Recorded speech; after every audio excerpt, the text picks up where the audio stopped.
गुड्डू और जादुई किताब। गांव का नटखट लड़का। गुड्डू एक छोटा, नटखट और जिज्ञासु लड़का था।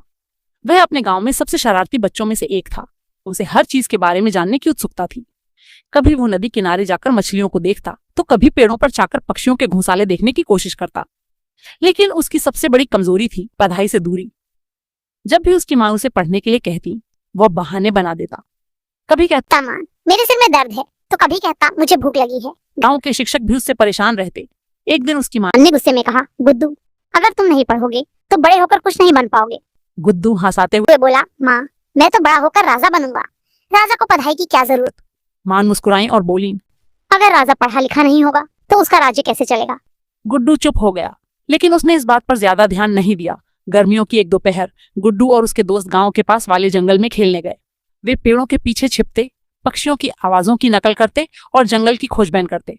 अचानक गुड्डू की नजर एक पुरानी टूटी फूटी झोपड़ी पर पड़ी। वो उत्सुकतावश झोपड़ी के अंदर गया। अंदर बहुत धूल थी और चारों ओर मकड़ियों के जाले लगे थे। लेकिन झोपड़ी के कोने में एक पुरानी सी लकड़ी की अलमारी रखी थी। गुड्डू ने अलमारी खोली तो उसे वहां एक पुरानी चमकती हुई किताब मिली। किताब के ऊपर सोने के अक्षरों में लिखा था, ज्ञान की जादुई किताब। गुड्डू ने झटपट किताब उठाई और उसे खोलने लगा। जैसे ही उसने पहला पन्ना पालता, अचानक एक तेज रोशनी निकली और पूरी झोपड़ी चमकने लगी।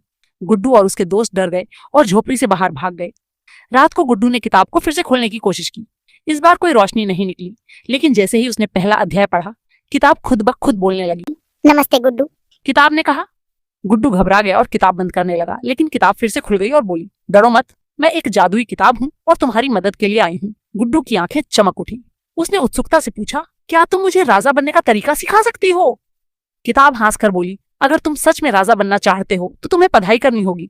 हर राजा को बुद्धिमान होना चाहिए। गुड्डू सोच में पड़ गया। उसे पढ़ाई पसंद नहीं थी, लेकिन राजा बनने का सपना उसे बहुत प्यारा था। किताब ने गुड्डू को एक खास तरीका बताया। अगर तुम रोज एक अध्याय पढ़ोगे तो मैं तुम्हें एक जादुई दुनिया में ले जाऊंगी, जहाँ तुम्हें नई चीजें सीखने को मिलेगी। गुड्डू को ये बहुत मजेदार लगा। उसने पहला अध्याय पढ़ा और अचानक उसके चारों ओर धुआं उठा। जब धुआं हटा तो वह खुद को एक राजमहल में खड़ा पाया। उसके सामने एक बुजुर्ग मंत्री खड़ा था। उसने कहा, राजकुमार गुड्डू, हमें आपके मार्गदर्शन की जरूरत है।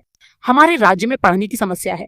हमें बताइए कि हमें क्या करना चाहिए। गुड्डू घबरा गया। उसे इस बारे में कुछ नहीं पता था, लेकिन तभी किताब ने उसे कान में फुसफुसाकर कहा, अगर तुमने पढ़ाई की होती तो तुम्हें इस समस्या का हल पता होता। गुड्डू को समझ में आ गया कि ज्ञान के बिना राजा बनना आसान नहीं। उसने मंत्री से कहा, मुझे सोचने का समय चढ़ाइए। अचानक धुआं उठा और वो फिर से अपने कमरे में लौट आया। गुड्डू को अब एहसास हो चुका था कि बिना पढ़ाई के वो कुछ नहीं कर सकता। उसने ठान लिया कि अब वो मन लगाकर पढ़ाई करेगा। हर दिन वो किताब का एक अध्याय पढ़ता और नई जगहों की सैर करता। कभी वैज्ञानिकों की दुनिया में, कभी महापुरुषों के बीच, तो कभी जंगलों में जानवरों से बातें करता। कुछ महीनों बाद गुड्डू गांव के सबसे होशियार लड़कों में से एक बन गया। अब जब भी कोई समस्या आती, वह अपने ज्ञान से उसे हल करने की कोशिश करता। गांव के शिक्षक बहुत खुश हुए और उसकी माँ की आंखों में खुशी के आंसू थे। सालों बाद गुड्डू बड़ा होकर गांव का सबसे समझदार और मददगार व्यक्ति बन गया।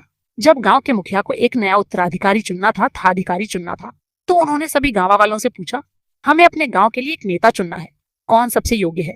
सभी ने एक ही नाम लिया, गुड्डू को आखिरकार अपना सपना पूरा होते दिखा। उसने गांव के विकास के लिए कई अच्छे फैसले लिए। स्कूल बनवाया, तालाबों की सफाई करवाई और खेती के नए तरीके लाए। अब गांव पहले से ज्यादा खुशहाल और समृद्ध था। इस कहानी से हमें क्या सीख मिलती है?